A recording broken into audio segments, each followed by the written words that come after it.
Good evening, everyone. Good evening, family. We are just so excited to welcome you one more time to our third session, our third Thrive on Thursdays session tonight. We just are so grateful for all of what the Lord has done thus far this month as we have come together every week to grow, to learn, to be inspired, and to strengthen the ministries in our local churches. And so first we want to say happy CED month, happy Christian Education Month to everybody. It's been a blessed Christian Education Month, and we're thanking the Lord for just how wonderful things have flowed this month. And we also want to celebrate those of you who celebrated Christian Education Sunday this past Sunday. As you know, regardless of if you celebrated to this Sunday or next Sunday, take some time out this month to celebrate and to honor, to lift up the ministry of Christian education in our local churches as well as across our Zion. Just a few housekeeping things before we jump into our session on tonight.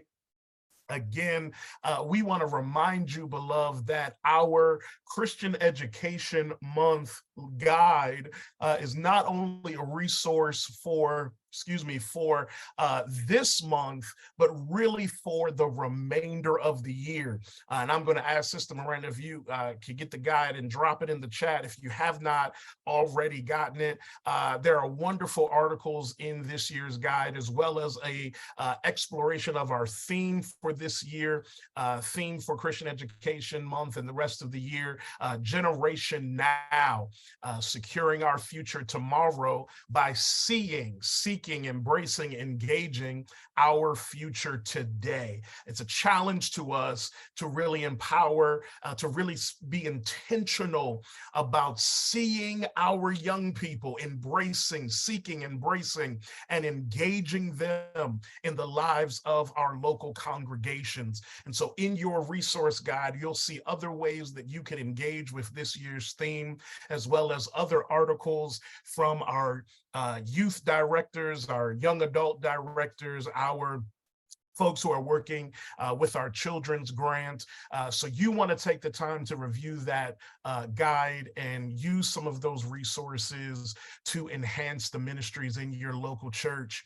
We also want to encourage you, if you have not already, please, my friends, my brother, my sister, follow us, join us on Facebook, which is where you'll find a lot of the updated information for the department. You need to stay connected, amen, to what the Lord is doing in our Connectional Christian Education Department. So follow us on Facebook, be a part of what the Lord is doing in the Christian Education Department of our beloved Zion.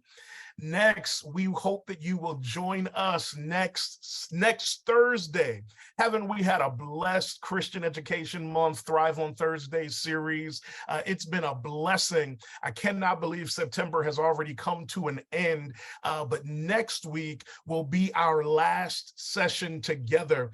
In this last session, we hope that you will really take the time to join us next Thursday. We will be hearing directly from some of our young people, just their hopes for the church, ways in which churches can partner with their young people. You don't want to miss this opportunity to really hear from some of our dynamic youth leaders across our Zion. So join us next Thursday at 7:30 p.m. Eastern Standard Time for our last Thrive on Thursday session, which will feature our youth leaders across Zion. Reverend Jarma Chisholm, who is the co-chair of our Youth Ministry Commission, will be hosting that panel conversation next week. And so you want to be a part of that. Of course, beloved, if you have not already, it is winter meeting time. Amen. Registration for the for Truthville 2023, the Great Exchange, the winter meeting of the Christian Education Department. It is now open. Early bird registration is now open, beloved. Early bird registration will go up to October the 1st. Early bird registration is a special, is a discount special for Christian Education Month. So please, my brother, my sister, please take the time to visit the registration website as you see on your screen to register. You don't want to miss Truthville 2023. We're in Raleigh, North Carolina this year. And as you see there on the screen, in every registration, you will get a ticket to our closing concert this year, which will feature our guest recording artist, Pastor John P. Key. And we're excited to welcome John P. Key to Truthville. And so you want to be there for Zion's premier educational and evangelistic experience. So we hope that we will see you there. But before then, we hope that we'll see you Sunday. Tune in for Sunday for our Christian Education Month virtual celebration. We're coming together as a family across the globe this Sunday, somebody say this Sunday at 6 p.m. Eastern Standard Time, this Sunday, September 24th, for our Christian Education Month virtual celebration. I am so excited to welcome to this moment Bishop Brian R. Thompson, the presiding prelate of the Western Episcopal District. He will be our preacher. And I talked to him, I saw him on Tuesday. He said he's ready, he's ready. And so we hope that you will join us. Tune in on all of the Christian Education Department platforms, the Facebook page, the YouTube page. We're also trying to expand some of our platforms now, but mark your calendars, friends, and plan to join us September the 24th, this Sunday at 6 p.m. Eastern Standard Time. Bishop Brian Thompson is coming in power, and he's coming with a word for the people of God. So prepare to join us this Sunday. Friends, tonight our emphasis is squarely on education. And you know that the mission of the Christian Education Department is education, working together to inspire, enlighten, and empower not only our young people, but our people of all ages. And so we didn't want to let tonight pass or let Christian Education Month pass without lifting up our AME Zion schools. How many of you knew that the AME Zion Church owns and operates a number of schools across the globe? And so we want to take a moment to shout out tonight our 3 stateside schools, Livingstone College, amen. I know I got some LC folk on the line tonight. We want to shout out Clinton College, amen, the home of the Golden Bears, and Hood Theological Seminary. We want to remind you about the new Christian Education Certificate that we are in partnership with Hood. You can visit the website to learn more information. But friends, we want to encourage you to look at our schools.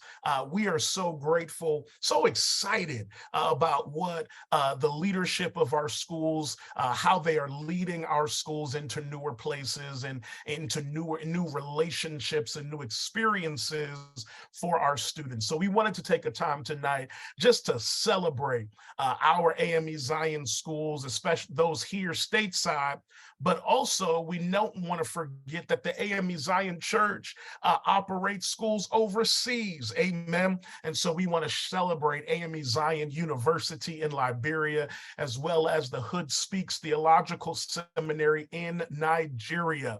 Many of you know that at one time that the AME Zion Church certainly used to have almost had a school in every state. But certainly we want to reclaim the educational spirit of our work. And so we want to take a time to celebrate not only our schools and colleges, but also to keep in front of you our global education ministry in Ghana, in Nigeria, in other parts of the world. Many of you partnered with us in the rebuilding of a school in Ghana, West Africa, America. And I got a message from Bishop Dogby, I think on last week, offering his thanks and gratitude for your support. As you see at the top is what things were looking like in the first stage of the rebuild. We are blessed to report tonight that because of your support, we are getting that roof put on the building. We're moving into the final stages of rebuilding our school, one of our schools in Winneba, Ghana. And so thank you again, family, for your support of the Ghana Rebuild Project. Amen, amen, amen. So we are, oh, there you go. Amen, amen, amen. Well, folks, tonight we are engaged in a very important topic. We're excited to welcome to Thrive on Thursdays a panel of dynamic education leaders who will help us to really frame the landscape of education in its current time, deal with some of the challenges that we are up against. My friends, perhaps if you've been watching the news, if you've been tapped in and tuned in, you know that we continue to face, it's nothing new, but we continue to face challenges and obstacles in the educational advancement of our young people, of our people. We are up against the deconstruction of affirmative action by a conservative Supreme Court. We are up against the blocking of student loan debt forgiveness. We are up against systemic attempts by school systems and politicians to whitewash and erase Black history from the curricula of our students. And so tonight, because our mission is education, we wanted to pull together some voices, some scholars in this work to help us to understand the issues that we are facing, the issues that are at hand, but not only to understand the issues, but begin to think deeply and critically how we as faith leaders, as Christian educators, might work together, might work in tandem and partner with families and schools and with our congregations to help support and uplift our students. And so I'm blessed tonight to welcome these folks to the table. And our host on tonight is one is one that many of you are familiar, and I'm so glad that Sister Almira Tootle has agreed to lead our discussion on tonight.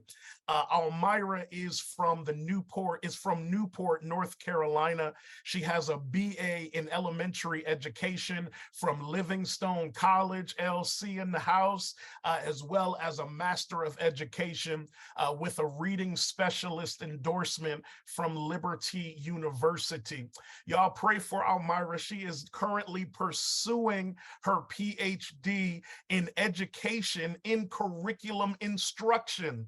And so we're praying for her in this season. Almira credits her parents, Mrs. Sarah Tootle and the late Reverend Eddie Tootle, for being her models and mentors in education and teaching.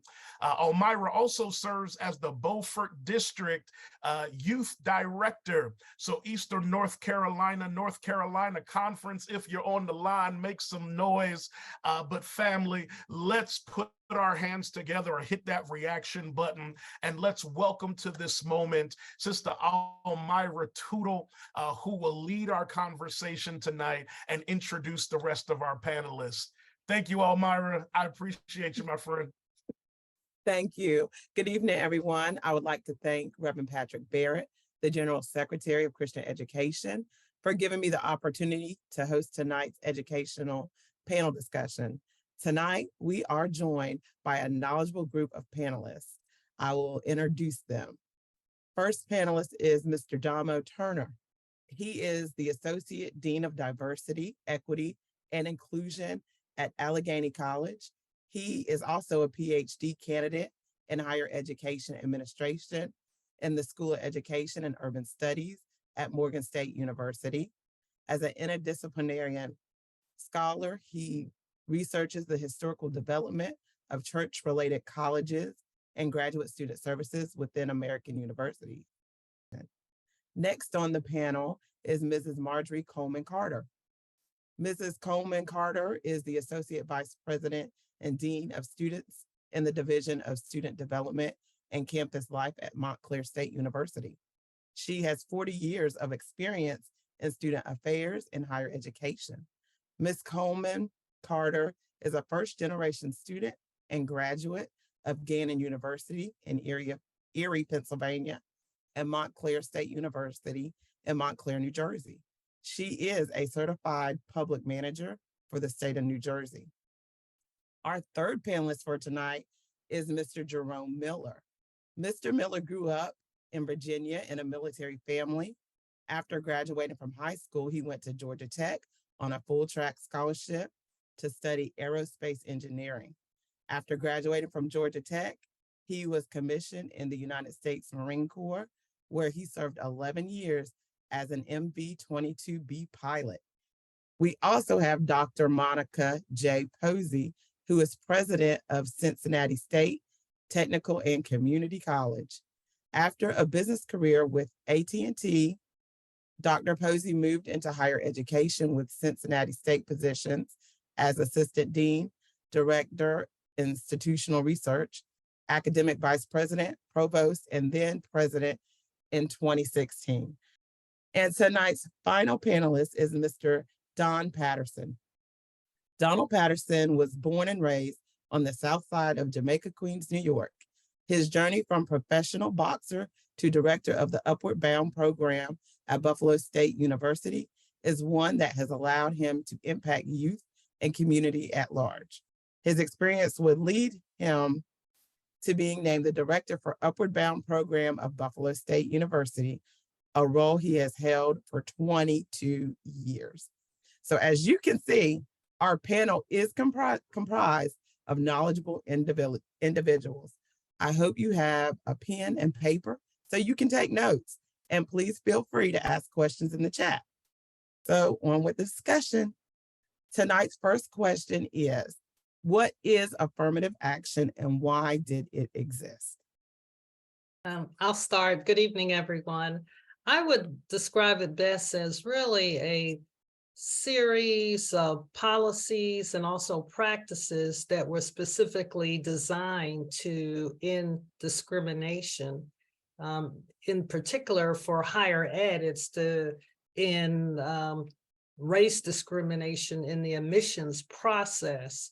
How it takes form could vary among different institutions.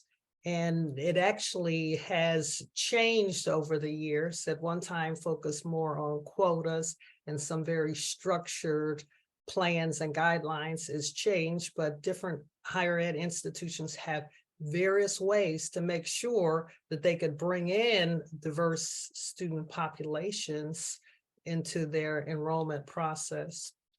I'll let others add on to that. I'll add on to what Dr. Posey just said, just to bring a historical lens, that when American higher education first started, we were in an era in American society where we were not very welcoming or inclusive. If you were not white, a man, wealthy, and Christian, you were not very popular in society, and you certainly were not welcome on college campuses. In some colleges that are very old, you will see that there is not a women's bathroom in some places because women weren't allowed. And so one of the things that affirmative action did was to try to level the playing field, so to speak, or to increase the number of underrepresented populations that were not going to college and going to certain types of colleges. So you'll note that selective institutions used affirmative action very differently than some other campuses did because they had a need to kind of increase diversity when it comes to race. And so race was used as an admission criteria. And so that's part of what happened with the Supreme Court decision. I can take a stab at this one. So essentially that Supreme Court decision states that schools just can't use race as a basis for decision for admissions. And one of the things that's important to note is that the court viewed race-based admissions as a type of discrimination. And so if you look at the court case, the court goes through several factors to determine whether or not using race-based admissions is actually constitutional. So it's basically asking the question, is this type of discrimination within the confines of the Constitution? And what the court says is no, it's not. And that's because when the court evaluates different types of discrimination, it looks at what is the suspect class. So whether it's race, gender, national origin, what have you, and it applies certain tests depending on what class is being discriminated against. And race is one of those categories that has the highest level of scrutiny. So any type of discrimination as the court evaluates, when it comes to race, it's going to apply what's called the strict scrutiny standard, which means it has to be very narrowly tailored and it has to meet a very specific goal. And so if this had been a question about whether gender-based discrimination or gender-based admissions is constitutional, the court wouldn't have went through the same analysis. It would have been a different analysis because it has a different level of scrutiny. But because race is such a high suspect class for the Constitution, the court is going to apply a really strict test to say that, hey, if you're going to discriminate based on race, it needs to pass this really strict test, which through the court's analysis, the Harvard and UNC programs did not pass. So it's saying that race-based admissions is not constitutional. Okay, question number 2. What does the recent decision mean for students and college campuses? Okay, we have a question from the chat. It says, do you anticipate this decision will affect funding by private and public donors? I'll take this one, Ms. Tootle. I wanted to mention as Mr. Miller was talking, you know, the whole notion of public versus private, and I'm happy to see this question in the chat because as we know, in public institutions that are federally funded, right? When we look at the affirmative action rules that were set forth, it particularly stated that public institutions that receive public funding, they must comply, right, with making sure that there was no discrimination in their enrollment processes. Where we have seen over the years, some of the biggest challenges are in our private schools. You know, the Harvards, the Yales, and no shade against any of them. I bow down to our Ivy League schools, but certainly that's where you've seen the most scrutiny of this whole race situation and the lawsuits. And Mr. Miller, I'm sure, can speak to that more. The lawsuits that came from our white counterparts filing lawsuits because certain numbers of people of color were being admitted and their feelings that it took spots away from them. So the question, will it affect the funding? I know from a public perspective, right? Higher education is in trouble all the way around, right? All the way around as far as funding is concerned. It is no secret that K through 12 in New Jersey certainly gets the funding, but higher education, slowly, each year we see our budgets decrease, right? And our budgets decrease from the support that we get from the state of New Jersey, whereby requiring the state colleges to raise tuition, right? Because tuition dollars are the dollars that in fact operate the university. So I would defer to my colleagues regarding the funding question, but I just wanted to kind of put that on the table. There is a difference between the public and private funding sources and the requirements of those particular organizations. I want to jump in just to kind of follow the same thread that Dean Coleman Carter is highlighting. because I do think that there are some very strict requirements that do grants, and the federal money will have to take into account. And so institutions that are looking for federal funds, grants, in addition to, of course, the federal financial aid, you will have to be very intentional about dotting I's and crossing T's. When you talk about private funding, I think that there is an opportunity there that we might see more people giving money to institutions that are trying to do the right thing. The private institutions, of course, and other institutions that want to do things right, and they need additional funding from donors in order to support DEI programs. And so already I've seen some things happening at my institution where donors are stepping up to say, we see what's going on and we want to support diversity initiatives. And so one thing that we need to keep in mind is to look at who's getting funds for specific initiatives. If you see someone who is getting grants or donations from an organization or philanthropy, philanthropists specific to a major that you're interested in, you want to keep that in mind. If they're looking to diversify STEM and your student is interested in going into engineering, you want to look at that institution. I want to, and I know some of these questions are coming later, but I want to recommend that we stop cold calling colleges. We need to stop cold calling them and going for institutions that are doing the types of things that we know our students are interested in. Support those institutions because they are supporting us. That I would like to add on to that. That's great. And actually, I've seen some positive things happen as well in terms of donors who want to do the right thing, and they appreciate institutions that are trying to do the right thing despite the change in the law. But there are still challenges because this whole Supreme Court action really was political.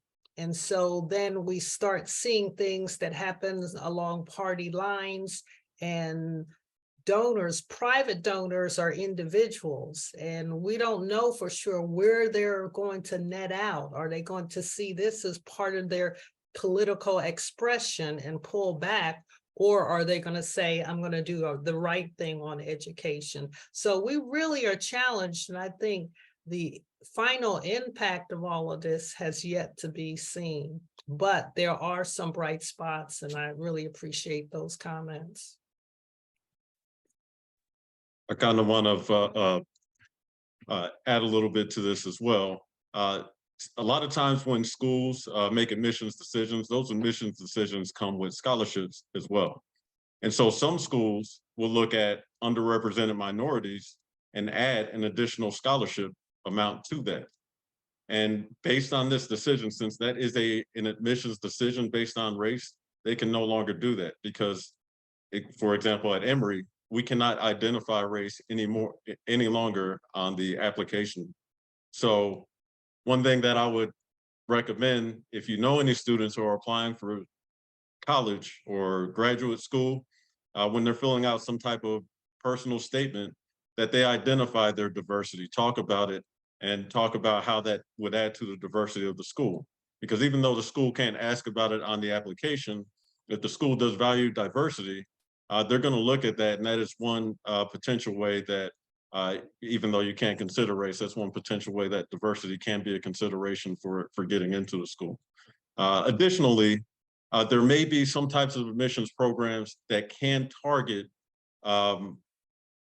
underrepresented student populations. For example, QuestBridge is one program that works with a bunch of different universities to target first-generation low-income students. Now, they don't identify minority status, and you'll see a lot of white students who take part in QuestBridge as well. But there are also a lot of Latino, Black, Asian students who matriculate through the QuestBridge program. And so the only problem, though, is that if schools or really if any academic institution is coming up with some specialized admissions program, one of the lines in that Supreme Court case says that you basically can't come up with any program that serves the purpose as using race as a basis of admissions. And so if there's any program that is kind of a subterfuge, or it looks at certain things, but really it is clear that they're looking at race, then that could be deemed unconstitutional as well. So several suggestions that I've seen out there, maybe admissions programs based on zip code or based on a certain school system. One of the suggestions I've made to Emory undergraduate institution is to look at one of the local school districts and admit valedictorians and salutatorians automatically, as long as they demonstrate some type of financial need. And because of the high population of Black students that are in that district, Black students will be served by that program. So hopefully that helped out. I was reading an article that some schools are now targeting the top 10% in urban areas, the top 10 of their academics. And since they're considered urban, they're predominantly minorities. And that's how they also can get in to school as well. You may have already touched on this, but there's another question. It says, from a legal perspective, will schools be within the law if they adjust their admission process to identify underrepresented students by socioeconomic status rather than race?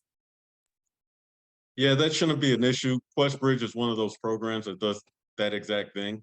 You just have to be careful because, for example, if you're in Mississippi, there's a lot of poor white people down there too. Yes. And so they're going to benefit from that program. Not saying that they shouldn't, Right. but if we have a program like that and it is not nuanced enough to address the specific population that we want to address, a lot of white people are going to benefit from it, and a lot of us are not going to benefit from it, even though we need to. Right. And I would add to that, in addition to the QuestBridge program that you mentioned, Mr. Miller, the TRIO programs, and Mr. Patterson, I don't want to steal your thunder. Certainly you can talk more about this than myself, but I am a proud Upward Bound student and also a proud EOP student.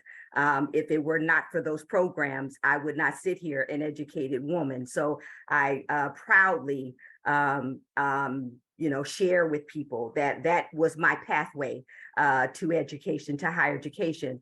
But certainly we want our students to be able to take advantage of those programs if they qualify.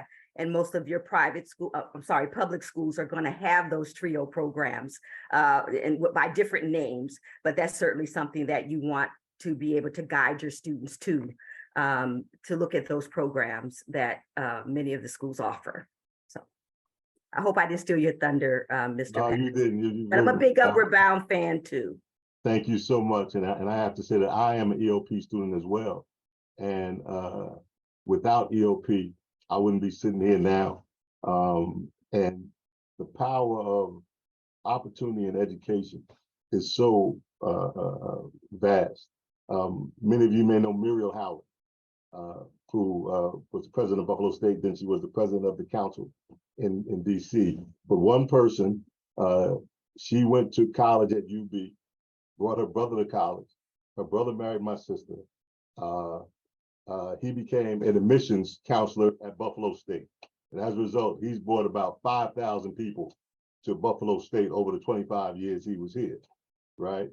I'm one of those people who now, through TRIO and Upward Bound, as you know, have been able to impact the lives of all these kids. So these opportunities that we have a huge impact. And we have to not take this, and obviously we're not taking it lightly because we're talking about it, but we can go, she mentioned political, and yeah, these elections have consequences, and that's why at this juncture we are now, where we're fighting for something that we've had for 40 years that was already established as something needed because of historically what we've gone through and the discrimination and the systematic oppression that was directed towards us. And we have to, I guess, refocus and understand that this battle is still going on. And we have to, I'll say, Arnold Mitchell, who you guys probably know as well, always quotes A. Philip Randolph, that at the his quote about having to take, and you can only keep what you can hold on to. So we have to get back to that and not lose focus and approach this thing from all angles, politically, grassroots, and all those things to keep it going. But yeah, thank you for shouting out TRIO and Upward Bound. And first generation low income, as you know, was coined by those programs. And it was for the exact reason because they couldn't get it through Congress if they said Black. So we have to continue to fight, continue to organize and push forward. Thank you. You know, the world of education has a lot of alphabet soup in it. And if you're not in there, we might not know what you're talking about. For example, EOP, Educational Opportunity Program. So I would please ask if you could elaborate a little bit more about TRIO and Upward Bound, and maybe how some people can tap into these programs, please. Sure. TRIO initially came out of Lyndon B. Johnson's initiatives that the other programs that we're talking about came out of during the 1960s. And so Upward Bound was the first. Initially, there were 3 programs: Upward Bound, Talent Search, and I believe EOC, or Student Support Services. And now it's 8. So, but we still go by TRIO. So the idea is if you educate people, they'll lift themselves up, which we know to be the case. That's why we're on. So Upward Bound, we address high school students who are first generation low income. That's our target population. There are programs all across the country. I encourage everybody on here, and I'm just inspired by all the people that I see on here, to, in your area, there's probably TRIO programs. Seek them out because it makes a huge difference. And this is something that I was going to talk about a little later, but I'll just go now. What I've been able to see over my 30 years involved with TRIO is that you can impact the kid's life and change the directory and really make it something special. For our program, we have them come in 6 weeks in the summer. They take the courses they're going to take the upcoming year. They live on campus. It changes their whole experience. At the end of the summer, I've had parents come back to me and say, I got a new kid. And that's what we're able to do. And so those are some of the things that when we get down a little further, I know some of the other questions that will come about what we can do at a grassroots level, at the church level, is that provide these opportunities for as many kids as we can. Upward Bound is one way, but we need to look for other ways to finance these, because resources is what it all comes down to. You know, we have something else that Malcolm Shabazz mastered. We have some property in Randolph, Virginia, where we do the same thing. We take some inner city kids out to Randolph, Virginia for a few weeks, educational program, and let them see things, and it changes their whole perspective. So any more direct questions about Upward Bound, I'll try to answer, or TRIO. I hope I got to it. I didn't want to ramble too much. We have mentioned a lot about funding and money, tuition. So what should concern students and parents and guardians? How can we help our children get to college in light of this Supreme Court ruling? What can we do? I'll make a couple of comments. Something I think actually our young people did not do enough of before, and now they need to increase it even more, is apply to more colleges, because now it's even more challenging to be admitted, but they need to think about admissions, but then also the financial aid package, because you can be admitted to the best schools, and if they don't give you enough financial aid to cover it, you're not going to be able to go. I've had several parents over the last summer contact me for advice about what to do because the package just doesn't cover it. But now we have this admission piece, because some of the historically biased factors in admissions whether it's test scores or high school GPA, some of the things that sometimes our African-American students struggle with. Now, the adjustments because of race are not going to happen, so they're less likely to be admitted. They need to consider more schools. I think considering historically Black schools, definitely Livingstone College. I just came back today. The campus is beautiful. They're doing some great things at Livingstone. Community college and design a pathway to start less expensive and then transfer, apply to schools in their area, but then also other states, all of those to fit together to increase the chances of admissions and the kind of financial aid they need. That's why Dr. Posey is the president, because that's all you need to know. Because, and my comment is that we need to be more aware of institution types. There are research universities, there are state schools, there are flagships, there are land grants, there are tribal colleges, there are ANAPESES, there are so many different types of institutions in the American system of higher education that it'll make your head spin. And so we need to understand that different institution types do different things better, and they have better expertise in certain areas. And so knowing the type of institution that, certain colleges, University of Maryland, knowing that that is the state flagship, knowing that University of Maryland Eastern Shore is a federal land grant institution and they specialize in different things, helps you to guide your students in where they apply, what types of programs they're looking to see if there is a TRIO program, if they have any affiliation with Upward Bound. Those kinds of things are important because where you go matters more than it did before. And so we often hear about the Ivy Leagues and we hear about the schools that kind of model themselves after the Ivies, but there are other school types, institution types that might be better suited for your student. There are some schools that consider themselves selective. Some call themselves highly selective, which means they go through their admissions list and they might admit 50% of the students that apply. There are other institutions that consider themselves access institutions. HBCUs are considered access institutions, which means that they want to provide access to a college education to people who normally would not have or historically would not have. And I talked about earlier, if you weren't white, male, wealthy, and Christian, that was the model applicant. And so there are certain institutions that want to increase access. So they might be more cost affordable, or they might have a curriculum that is better designed for students from certain backgrounds. And so knowing more about the college system is helpful, but you don't have to do it alone.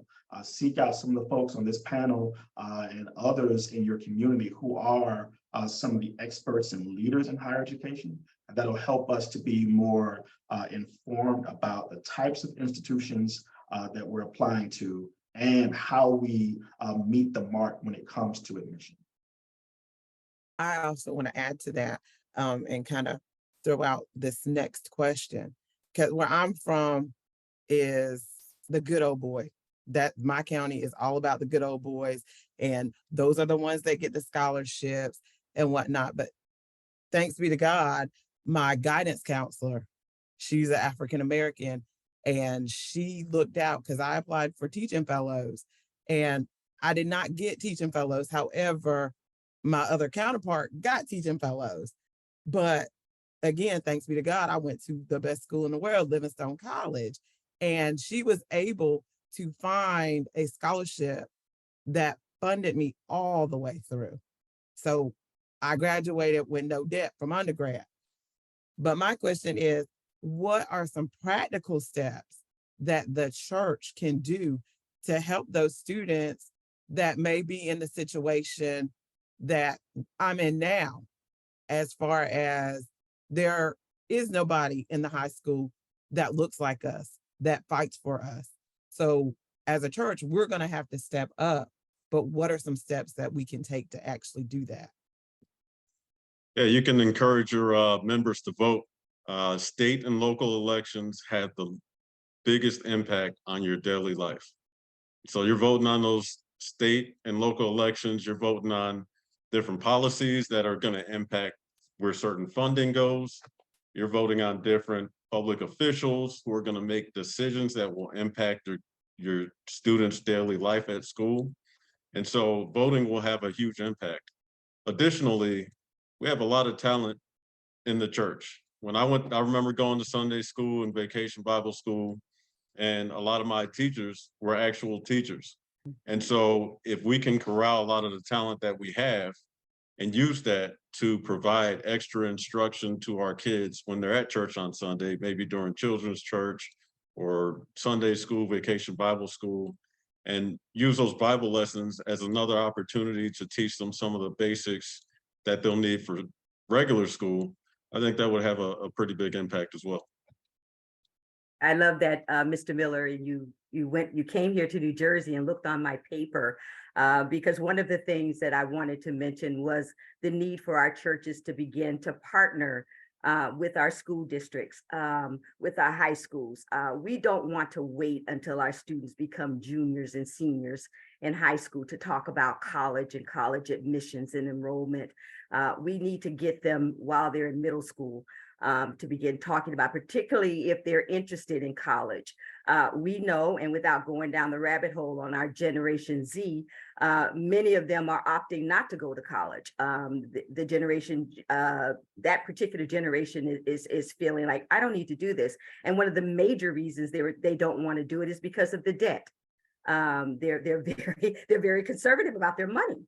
And they don't want to be $200,000 and $300,000 in debt. And so many of them are opting not to go to colleges. And I know universities like my own, we're trying very hard, to recruit that particular group of students, because we know they're so talented, they're so bright.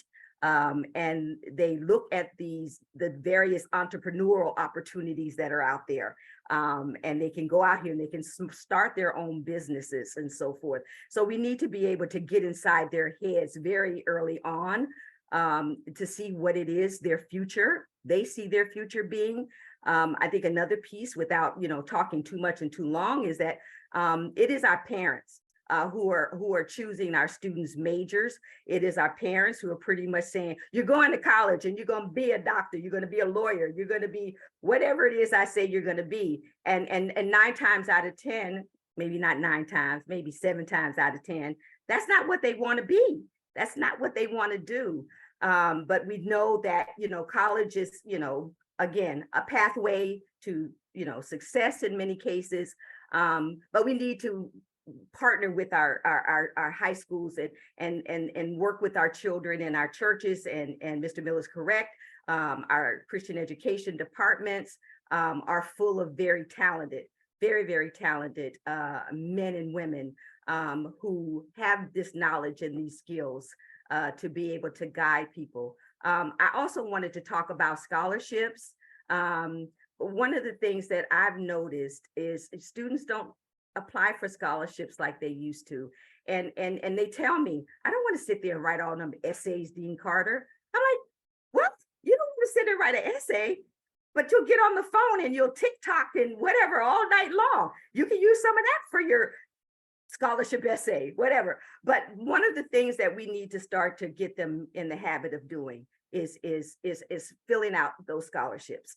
If $500, $50, I don't care. It adds up. Right. And I know that a lot of our churches do that.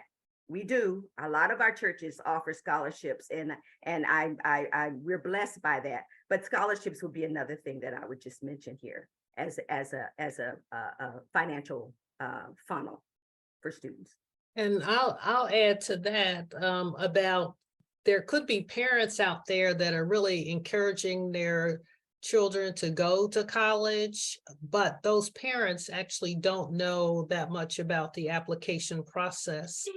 And then also so much of the grandparent support is key to our children and youth, but do they really know how to help them with the application? So I was just thinking in terms of from this panel about starting at our church, maybe a college prep program, one focus on how to help them improve their grade point average, how to help them learn how to write essays, especially the idea of essays where they can integrate, like was said before, their race, the story of their race, the impact of their race on their life, and how to make it fit and be compelling so someone would want to admit them and give them a scholarship. But even how to develop a series of leadership activities that would make their application stand out, because that's what they're really competing against. Individuals, mostly white, but it varies. It could be other races that have parents who have graduated from college, who are out there in the work world and know all of this stuff, and they have no way of knowing. So maybe we can help fill the void. Another crucial thing that we need to look at is in a lot of our neighborhoods, especially if they're high poverty, the reading level is a big deal. We need to ensure that kids are reading at the appropriate level, especially by the 3rd grade. If they can't read, then they can't learn after that. And so when you talk to a lot of middle school, high school, whether it's parents, teachers, or administrators, they're having a hard time with kids just because they're not able to understand the lessons at the level they need to understand, simply because they weren't reading at the right level.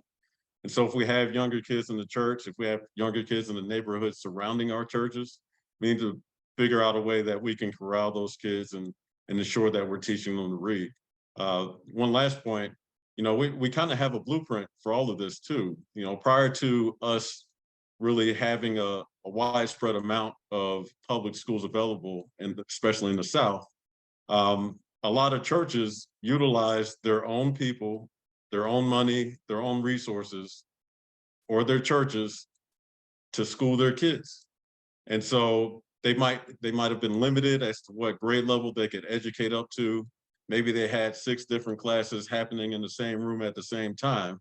But there may be a way. What if we could all, if we're in an area where we have 6 churches and all 6 churches got together and said, all right, hey, on Sundays, all the kids and teachers will go to this one church. We got all the church vans that are rusted out. We'll go ahead and fix these things up and start driving kids and teachers around so that we can actually educate those kids, and we can still give them Bible lessons. But again, we want to give them these basics. We want to teach them how to read. We want to teach them some other things. But we can do that maybe once a month, or maybe during vacation Bible season. Maybe we take 2 weeks where we're doing that at a certain point. My church, for example, has a bunch of classrooms that I've never seen filled. Imagine if we could get the kids around that area. This area is right around Clark, Atlanta, right around Booker T. Washington High School in Atlanta, where Martin Luther King went. Very high poverty neighborhood. A lot of kids around that are just hanging out on the street. If there was some way we could reach them and their parents to be able to get them into the church, not necessarily every Sunday, but sometimes, so that we could actually try to meet their needs, whether they're hungry, they need clothes, but also teach them how to read, figure out, what else we can do so that they can actually pay attention and succeed in school. One thing I also want to suggest is that we intentionally re-engage with Livingstone College and Clinton College. The AME Zion Church has amazing institutions that are a part of us. And I think that there was a time period where it was assumed that churches would host Livingstone and send students to Livingstone. There's still churches that have scholarships specific to Livingstone College. And I want to suggest that we take a look at the amazing things that are happening in Salisbury at Livingstone College, in Rock Hill at Clinton College, and really consider that these institutions have something to offer our children. And so we should host the presidents and host the choirs and all of that stuff, and really engage in relationship with institutions that are already organically connected to the AME Zion Church. And so as we are looking at ways to find affordable institutions, we have affordable institutions that are connected to our church, and they have unique identities, and they admit students who have a story to tell. and or go on to do great things. And so I really want to lift up that we share with and support our own institutions, and of course bringing others, other institutions that are local to our community, have a college day and invite, the different colleges to have a table and share information, college fairs, an annual conference or district conference, all those kinds of things. We've done a number of things through the Christian Education Department at the winter meeting. The College Rally Luncheon is an amazing opportunity to engage with college and to promote it.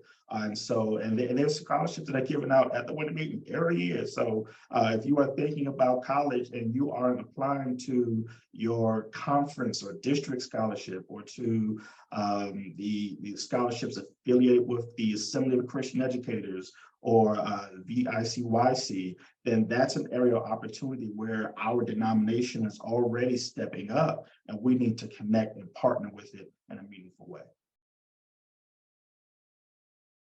All these comments are wonderful. I am enjoying myself. And let me tell you, I love Livingstone. Everybody knows I love Livingstone. At the winter meeting, where am I? I am at the Livingstone table. My kids said, Miss Almira, you weren't in session. I'm so sorry. I was representing Livingstone. So yes, I grab just about anything I can. And whenever my district or my conference puts on anything, best believe we have a Livingstone table, we have a Clinton table, and we have a Hood table. Now, I only went to Livingstone, but y'all need to know about these schools, and I push them. I push Zion schools. Amen. As we're also talking about partnering, can you please expand just a little bit more on how churches can partner and connect with Upward Bound and the EOP?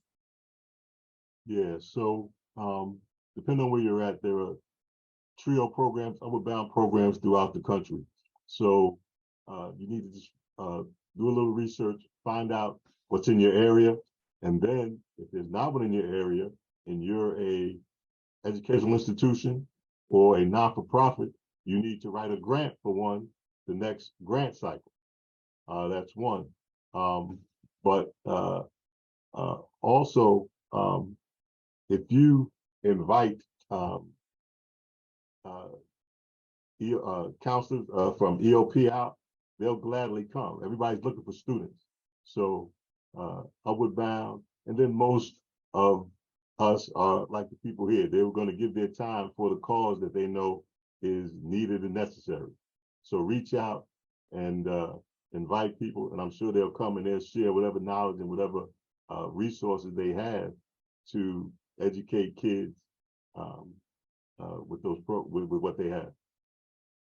Thank you so much. We're going to switch just a little bit, going back to the HBCU's role in light of the decision. And one question we had was, do you think that HBCUs will be targeted in the future lawsuits because of their mission and the amount of federal support that they get? I'll make a comment. So I actually just joined the Livingstone Board of Trustees. And so that's the meeting I just came from.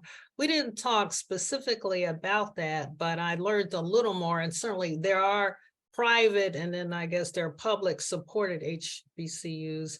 And it seems that the private ones don't get that much money. It's not like super big dollars. But at the same time, I think in our political world, any situation or group or institution could be under attack. I mean, it goes back to we need people to vote because we don't know what's going to happen in the future. But I mean, I don't see it as an immediate problem, but we should all, be cognizant of that there's a movement in our country that's very much anti-race if you're not white. I guess that's my comment. I'll also add that it might be somewhat of a misconception that HBCUs are specifically in their mission are targeting Black students only. That's not accurate. HBCUs, the H designation is a federal kind of grouping that identifies institutions that were founded, I think, before 1865, with the intended purpose of educating African Americans or Black people.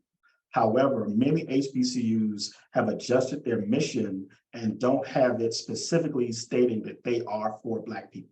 They are for, they admit anyone who is, looking for an education. And so, and many of them have missions that identify diversity as part of who they are and how they go about their work. But HBCUs, by and large, do not tote themselves as schools for Black people exclusively. And because of that, there's not an immediate danger, as Dr. Posey just said, for these institutions, because they are not saying, if you Black, you in, if you ain't Black, you out. So that's not what HBCUs do. That's never really been how HBCUs go about their work.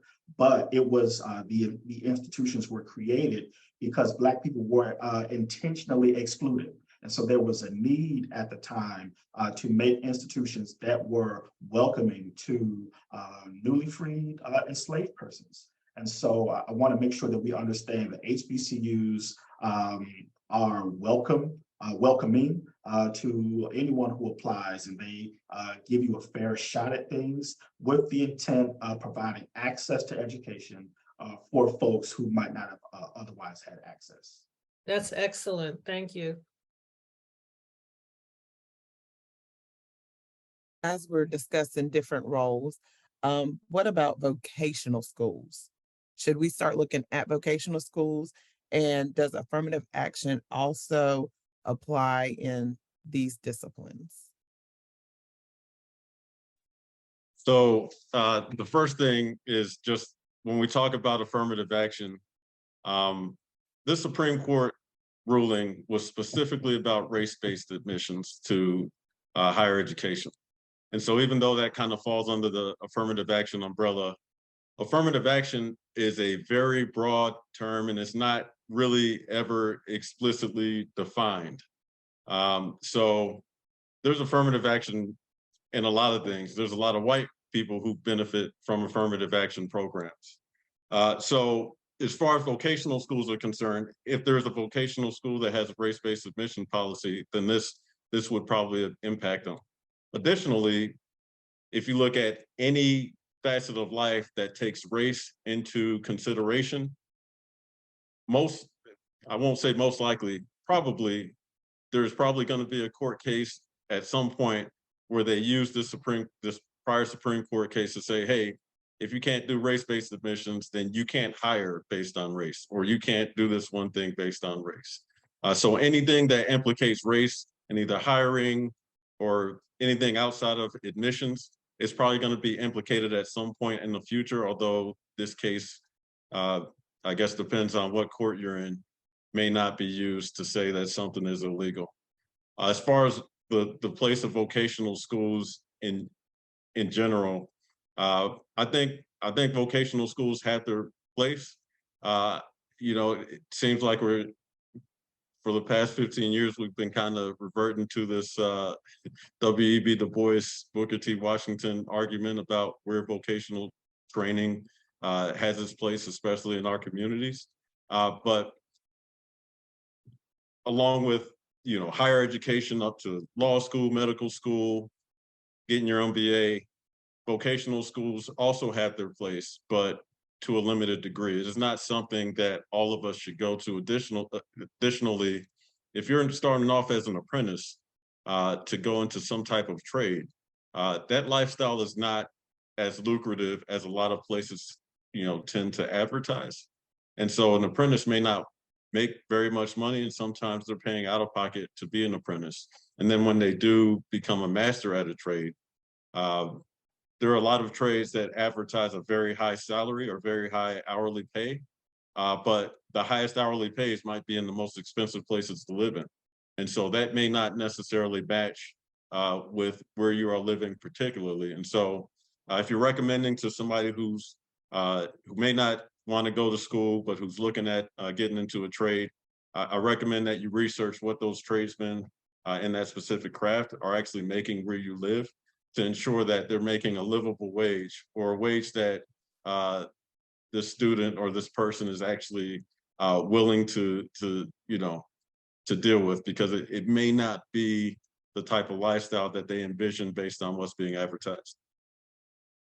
All right, there is a comment slash question in the chat, and I'm gonna throw it out there. I don't know the answer to this, but if any of you do, please. It says, does Livingstone or Clinton College have a free week long residential program for high school junior and seniors to get on the campus? It's at NCCU, A&T, Morgan State, all have free summer programs with corporate sponsorship to help students get familiar with the college experience. Chapel Hill's initiative for Black students includes a program for parents to help them understand the financial aid process. I don't know if we have a Livingstone rep here. And I will say, I don't know that specifically. I will say that I know Livingstone has a summer bridge program. It may not be tailored to high school students, and I don't know if there's a cost to it, but Livingstone College does have a summer bridge program. I believe Coach Sylvester Cowles is the director of that program. And so they have a program that is intended to help students to get acclimated and to understand, the skills that will be necessary to succeed in their first year. But I'm not sure if that program is intended for high school students, and I'm not sure about the funding as well. Yeah, I would agree. I'd be glad to check on it. I think it's a little different, but they are starting quite a bit of new things, new opportunities, and also new partnerships with churches and other things to connect and recruit students. So I'll put my email in, and if you want to send me yours, I can, check on it. Thank you so much. Someone also said, can you talk about the attempt to remove legacies? Anybody want to tackle that one?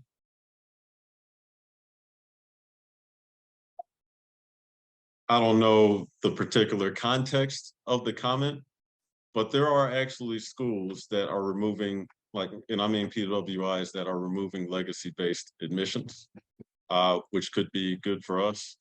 Could be, depending on what comes from that. But I can't speak from the HBCU standpoint to see what they're doing. I just know that some PWIs are removing legacy-based admissions.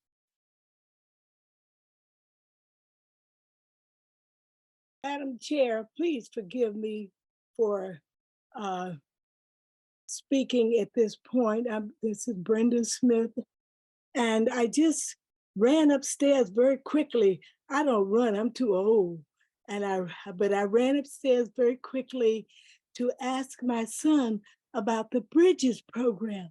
Now, Livingstone College does in fact have a Bridges program, but I don't know to what extent, but I'm sure the president would answer questions pertaining to this so that we would be more knowledgeable the next trip around. Okay, I can't wait to call him tomorrow morning to find out about this wonderful Bridges program that they encourage young people to apply for. So hopefully I'll be able to share the next time, okay? Thank you so much. We appreciate it. We're gonna change gears just a little bit. We're talking about the school systems now.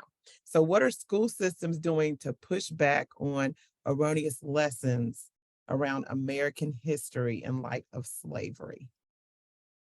It's hard for me to answer that because I'm coming from the higher ed perspective.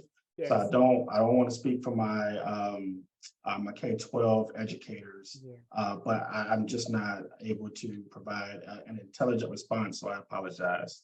Yes. And I would have to agree. Thank you, Dean Turner, for saying that, because We have an African American Studies program. We have Office of Social Justice. So at the higher education level, you know, African American history is something that is very much a part of our curriculum, and people can get degrees in them at our institution. So I too cannot speak about the K through 12 situation. What I can say is the schools that I'm involved in, McKinley High School, East High School, and Lafayette are, they have some very strong cultural programming in the school, because East and McKinley are predominantly African American, and so they make sure that they have that in the curriculum.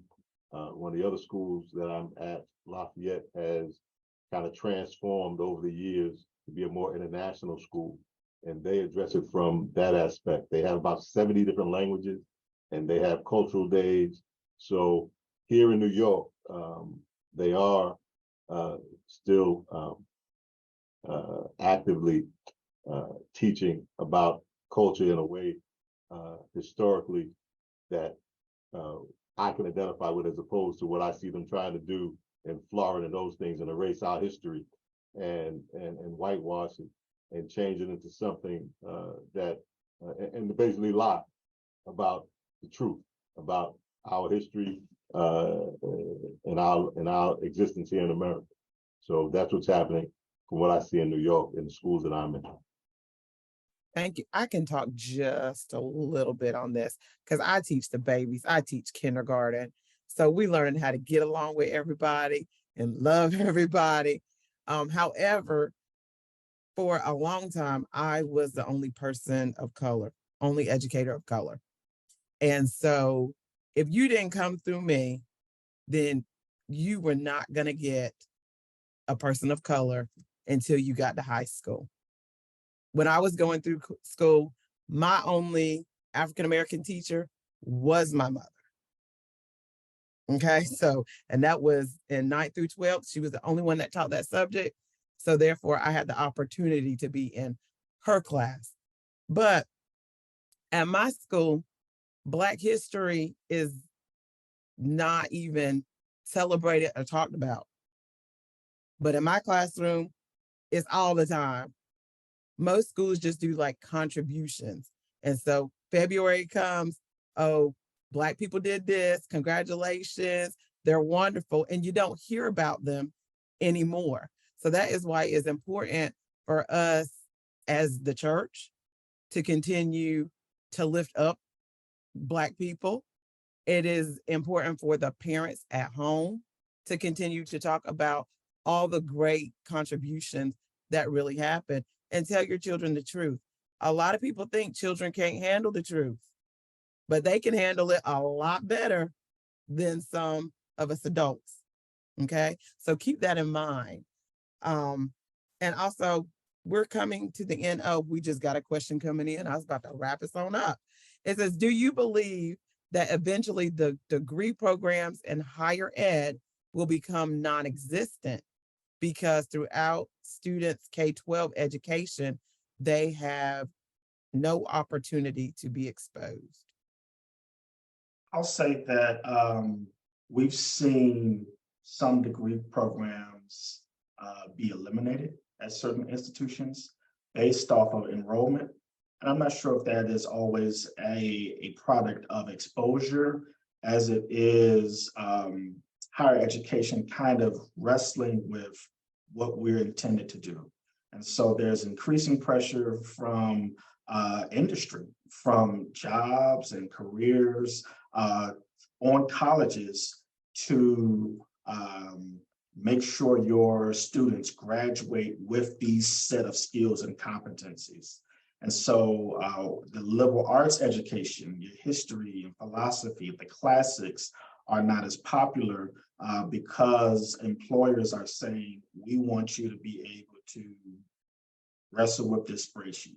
We want you to be able to do these things. And that doesn't always fit into the mold of some of the degree programs that we've historically had. And so we've seen a lot of that tension. We've seen institutions that have been historically liberal arts have to kind of go back to the drawing board to figure out how to make sure that the students that you graduate can compete for jobs. So I think that that is something that is very present, and I believe we'll continue to see a lot of that, and probably more of it. And it's also some tension because students, like was alluded to earlier, students aren't signing up to go to college en masse. They think they can build some of the skill sets that employers are looking for through other channels, certifications, smaller credentials. There's a term called MOOCs, massively online courses, which are very short courses that you can learn some key skills in. There are free courses on Google and Apple and all these various things that it really serves as a direct competition to higher education and to more traditional degrees. So I think we'll continue to see more of that tension happen.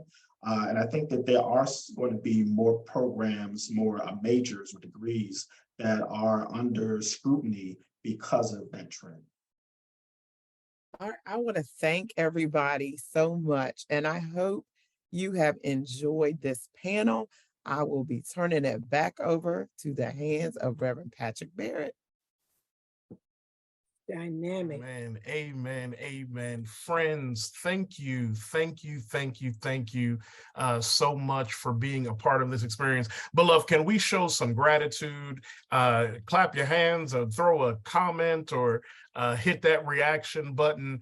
I am just so blessed to have been in you all's midst tonight. Thank you all for sharing so richly on tonight.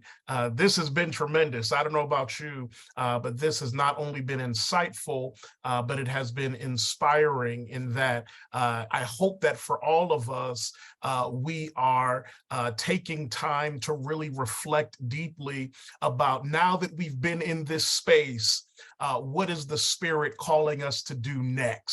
Right?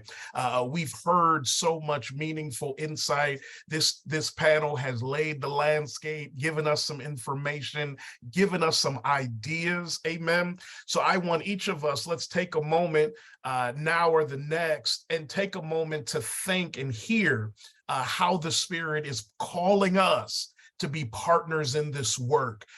There was a season and should still be when the church was on the forefront of educating and lifting up and undergirding the academic life, the development life of our students. And we have to reclaim that in the life of our church. So whatever DeSantis and the boys are saying, it's the responsibility of the church, right, to keep our history in front of our people, to continue to tell the story, not only from a social perspective, but to lift up in the scriptures the presence of our people.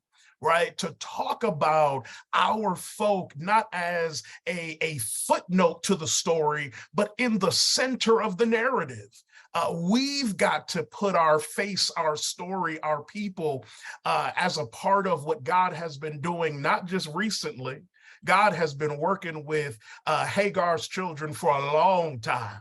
Amen. And we are a part of the story.